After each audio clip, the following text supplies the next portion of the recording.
Hello, welcome to Lisa Lounge. I'm Lisa, and I'm so happy to have you here.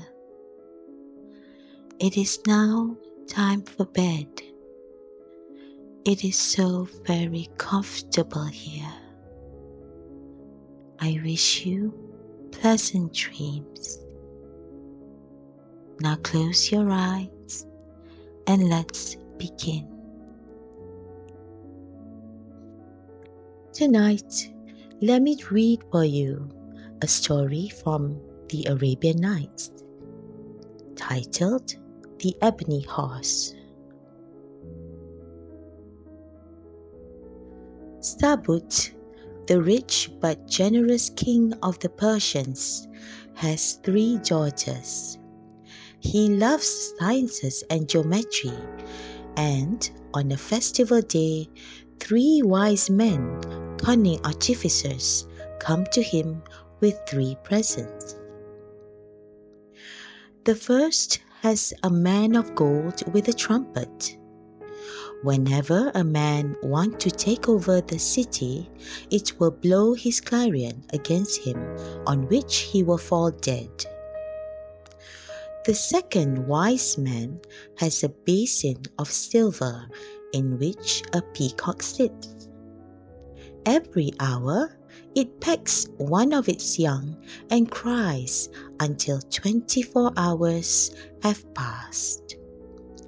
Then, the crescent can be seen in its throat. The third wise man has an ebony horse, which can bring its rider anywhere in 1 day instead of a year.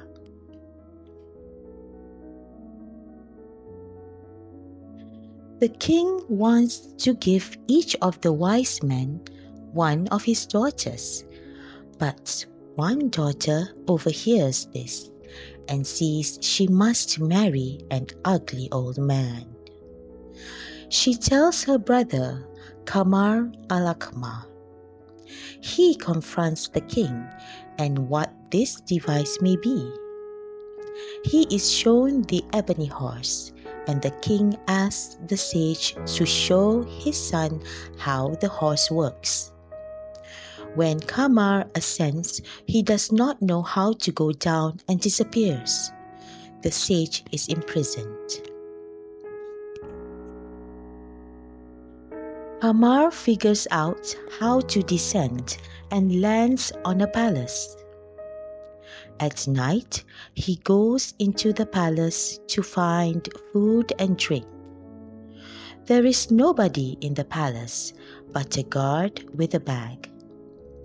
He takes the guard's sword and the bag, wherein Kamar finds food and water. When he continues through the palace, he finds a curtain behind which a rich couch stands with 4 slave girls surrounding it sleeping. On the couch, he sees a beautiful lady. She wakes up and thinks he is the said ugly prince that her father wanted her to marry, but she finds Kamar beautiful. The waiting women tell her he is not the ugly prince. One of them wakes the guard who, after a short conversation with Kamar, in which Kamar states that he is the king's son-in-law, goes to get the king. When the king comes at the princess's palace, the women tell him that there is a modest man with her, and the king's wrath cools down. Kamar threatens the king that he is a prince of the sons of the royal Chosroes, who could destroy the kingdom. He gives the king 2 options. Either he fights Kamar now in single combat, or Kamar will face his army the next day. The king decides the latter one. When Kamar goes to the battlefield the next day, he says he will mount his horse when the fight starts. he asks his horse to be brought from the roof of the palace. When the eunuchs do so, and they laugh at the ebony horse when they bring it down. When Kamar mounts the horse, the king screams to catch him, but his wazirs and viceroys say that a man can't overtake a flying bird. When king informs his daughter that Kamar has left, she becomes grievously ill. Kamar, in the meantime, arrives home and his parents rejoice. When they are drinking and making merry, a singer with a lute makes Kamar think of his lover, Shams al-Nahar, and goes with the ebony horse to the palace. He finds the princess in tears, but when she notices him, she wants him to take her with him. He does, and when her parents cry out to come back, they move on.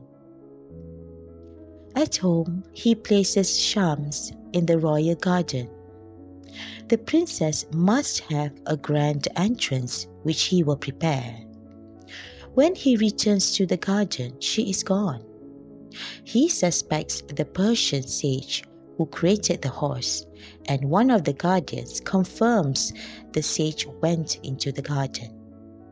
Kamar says he will not rest until the case has been cleared, upon which his father weeps.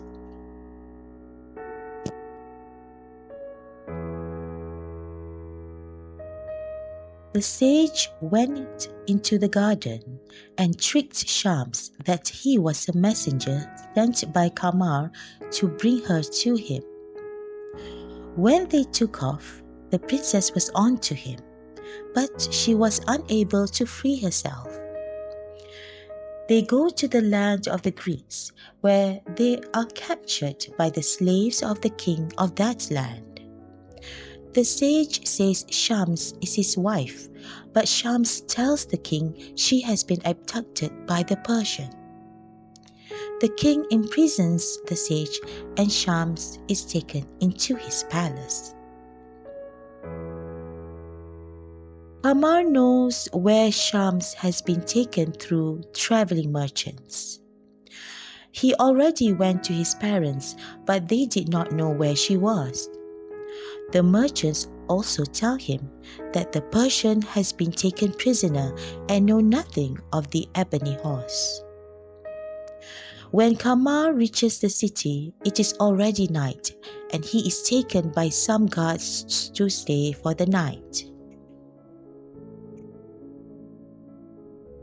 They tell him the story of Shams and the sage, and that the ebony horse is in the treasury. They also relate that the princess is mad. The prince also overhears the sage in prison, who regrets his deeds. Kamar forgives him. When Kamar is brought to the king the next day, he tells them he is a man of art, especially medicine. He asks for the ebony horse, because if the horse is well, everything will be fine. He sees the horse in perfect condition. Next, he goes to the princess, whom he informs of his decoy. She pretends she is still mad, but calmer. To finish his cure, Kamar puts her on the horse with some distance from the guards, and they ascend, making their escape. At home, Kamar's father rejoices but destroys the horse. They inform Sham's parents and abide in the enjoyment of life till there comes the destroyer of delights, the plunderer of palaces, and the caterer for graveyards. The end. I hope you enjoyed that story. Please subscribe so that we can cozy again real soon. I wish you pleasant dreams and good night.